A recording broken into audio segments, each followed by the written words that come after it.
Olá, caríssimos irmãos, eu sou o Leandro Cajado e você está no canal Acese Catequese. Pois muito bem, quero perguntar para vocês, o que é que nós queremos afinal de contas? Diga para mim, o que você quer afinal de contas? Não está entendendo? Eu vou explicar. Existe na cabeça das pessoas, hoje, atualmente, uma reclamação com a tal da bolha. Tem uma bolha, porque as pessoas... Primeiro que as pessoas se juntam em grupos, né? Então realmente existe, essas bolhas se formam. Eu comentei no vídeo, eu não chego a falar exatamente esse termo, mas eu falava, olha, o pessoal não respeita o processo, né? Se ele, ou então eles acham que a coisa se encerra no modo de vida que ele tem, né? Como se fosse, ó, o modo de vida correto é o que eu vivo, não dos outros. Isso é um problema, porque você pode estar caindo num orgulho tremendo. Mas, agora vamos inverter a coisa. Meus irmãos, nós precisamos nos orientar, nos ajudar, ensinar, né? E aí agora nós temos dois problemas. Porque assim, primeiro que a gente fica querendo ver a vida antiga da pessoa e dizer que ela não presta para falar. Aí quando ela não tem esta vida antiga, você diz que ela não tem experiência na vida. Então, são duas coisas que acontecem, né? Chega a pessoa e começa a falar aqui, sei lá. Chega a pessoa aqui e dá aquela orientação assim: olha, meus irmãos, você que tem uma vida sexual, né, de modo ativo, mas você não tá casado, você é solteiro, fica... Aí a pessoa começa a falar dos impactos espirituais, dos problemas sexuais que ocorrem com a pessoa tal. Aí sempre tem alguém que escreve uma coisa mais ou menos assim: pô, andou na noite, né? Porque as pessoas ficam sabendo da vida da pessoa, né? Fez tudo de errado. Agora na igreja quer ser conselheiro. Agora quer dar aconselhamento. Como é que pode? Mas que hipocrisia. Mas espera aí, meu irmão. Essa pessoa se converteu e ela teve uma experiência que você está tendo errada. E ela está querendo dizer, te ajudar. Agora, a pessoa já olha, não. Ele fez tudo. Como se esse tudo que ele fez, prestem atenção. Esse tudo que ele fez, isso é o legal. Aí agora ele não quer que ninguém faça, porque só ele fez, como se fosse um benefício que ele tivesse tido. Não, meu amigo, esta pessoa percebeu que ela cometeu pecados, que ela fez bobagem. Para com esse negócio de que o outro não pode aconselhar porque teve uma vida assim assado, aí agora ele quer ser conselheiro como se ele quisesse te impedir, porque o bom é aquilo que ele fez antes de sua conversão. Então nós temos algum problema. O que é bom não é depois da conversão, é o antes. Então realmente você não está preparado para se converter, porque você ainda está preso à mundanidade e você acredita efetivamente que isso é o importante, que isso é o gostoso, isso é o legal, o resto não presta, né? Porque é uma bobagem, né? Então uma pessoa convertida não, só tá aqui para atrapalhar a nossa vida, fica travando, né? A gente quer fazer essas coisas prazerosas e fica o chato aí reclamando, né? Porque a gente tá fazendo aqui as coisas que a gente queria fazer, mas agora ficam esses cristãos incomodando. Não dá. Então neste caso, se alguém da tal bolha mandou você se converter, se converta, né? Não fique... eu estou falando aqui, falando da bolha, mas não é os padres, os pregadores, no meu caso os catequistas, ou essas pessoas que são profissionais e têm as suas vidas e dão orientações, são influenciadores, né? Eu não me considero um influenciador, até porque vocês pouco sabem da minha vida.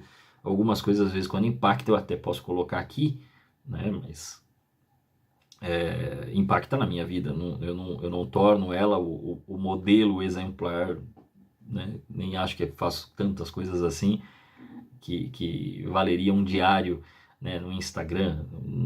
Acho que não. No Instagram, se eu fosse usar, eu tenho até o perfil do canal, mas seria para continuar fazendo a mesma coisa que faço aqui, dando as explicações sobre catequese e não mostrando minha vida dia a dia, né? Para isso eu tenho o meu perfil pessoal e posto muito pouco, né? Então, não é que o cara quer ser conselheiro, o cara está ajudando. Algo que ele viveu, ele teve essa experiência ruim, ele não está dizendo que isso é gostoso, e agora ele não quer que você tenha, como se ele ficasse com inveja porque agora você está tendo todos os prazeres e ele não. Não é isso. Você está se perdendo. Aí não, aí, porque agora o cara fez um monte de besteira na vida, agora quer dar conselho. Não. Mas também, essa mesma pessoa que reclama desse que quer dar conselho, agora ele reclama, por exemplo, do padre.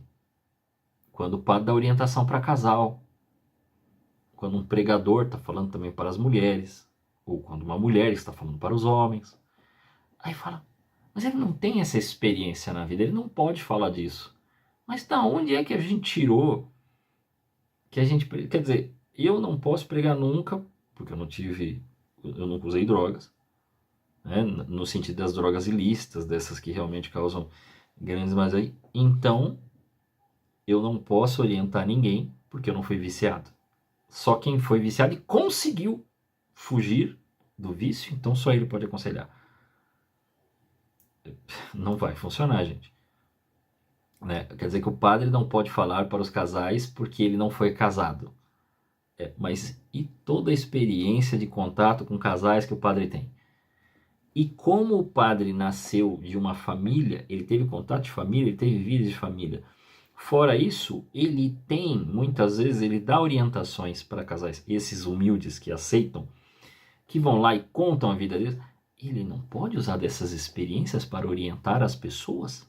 Fora isso, ele não compreende como um homem de Deus daquilo que é a vida para a santidade. E isto servirá tanto se a pessoa for casada ou solteira, então ele não pode orientar? Será que o que está acontecendo conosco é que a gente, na verdade, nós estamos criando subterfúgios, né? Fugas, né? Esconderijos para não ser orientado? Então, aí primeiro a gente usa isso, aí depois quando a gente começa a fazer as bobagens e a gente vê que as pessoas não aceitam, a gente diz assim, ninguém pode me julgar, porque Deus é misericórdia.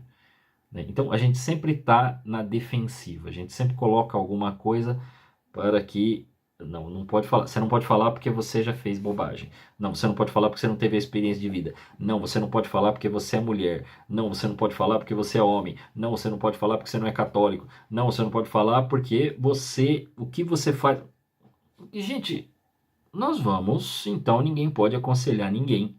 Né? Não, vocês não podem falar porque vocês não podem me julgar. Porque se vocês falam, então vocês estão me julgando. Então ninguém pode falar nada. Então ninguém pode falar absolutamente nada. Ninguém pode orientar nada para nada. E não é assim. Porque até a pessoa que fala essas coisas depois quer dar pito na vida dos outros, quer orientar e dizer se está certo, se está errado, se pode, se não pode. Então é só um problema moral destas pessoas que exigem, né? Eu preciso ser respeitado. Mas elas não querem respeitar os outros. Elas não querem que os outros tenham realmente alguma solução para a sua vida. Que deem realmente um bom conselho. E isso seja bom, isso seja virtuoso, isso seja salutar.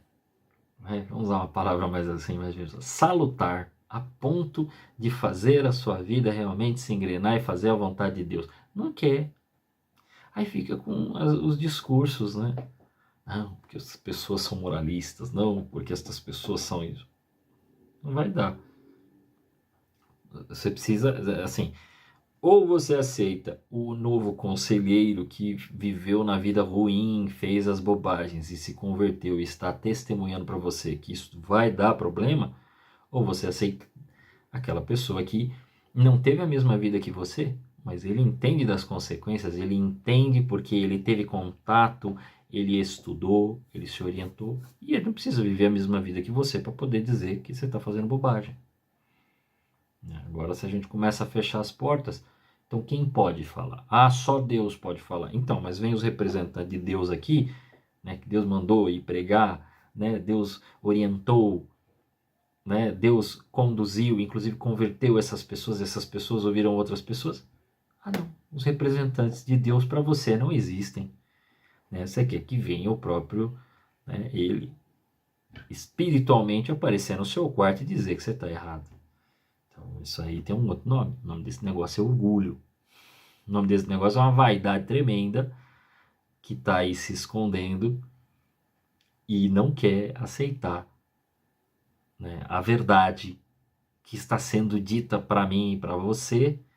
E aí a gente fica negando, porque na verdade a gente não quer mudar, a gente não quer se converter, a gente só quer que Deus nos aceite, né? Receber os bens que Deus vai nos dar. Mas conversão, não, aí já é demais, né? Aí já é muita coisa. Eu espero que você tenha entendido. Sejamos humildes às vezes. Alguns conselhos, algumas orientações, né? Algumas exortações são duras, são meio pesadas, e a princípio, quando você escuta, você fala, meu, mas não é isso. Mas mesmo que você diga dentro de você assim, não é isso, não é bem isso que estão me falando de mim, tenta aceitar como se fosse, né? Mesmo que você não aceite naquela hora, sei lá, te dar uma ideia aqui. Se for confessar, o padre falou que você, né, você contou os seus pecados, o padre falou, filho, você teve uma inveja naquele momento, a sua ira foi exacerbada, você naquele momento você achou que não. Você achou que não era aquilo. Mas o padre falou para você, na hora do aconselho, né? No meio o padre decidiu te aconselhar. Aceita. Mesmo que você entenda que não é. Aceita e se veja realmente como esse pecado. Peça perdão a Deus. Deixa o padre te dar absolvição na confissão. E quando for a rezar, né, no momento da penitência lá, fala, ó Deus, estou entregando isso para que eu não seja mais irado, invejoso, maledicente, preguiçoso, sabe? De realmente aceitar. Mas Leandro, mas não é o pecado. Não, mas o padre falou ali, talvez tenha um resquício disso. Talvez seja o próprio Espírito Santo falando na boca do padre para que eu e você se converta disso. Mas eu não tenho esse pecado. Pode ser que tenha um pouquinho, pode ser que não seja muito. Mas pode ser um problema que pode se tornar um grande problema lá na frente e Deus já está te libertando. Sejamos humildes. Nos convertamos. Permitamos que Deus nos aconselhe através dos nossos irmãos. E mudemos de vida. A todos vocês, que Deus os guarde.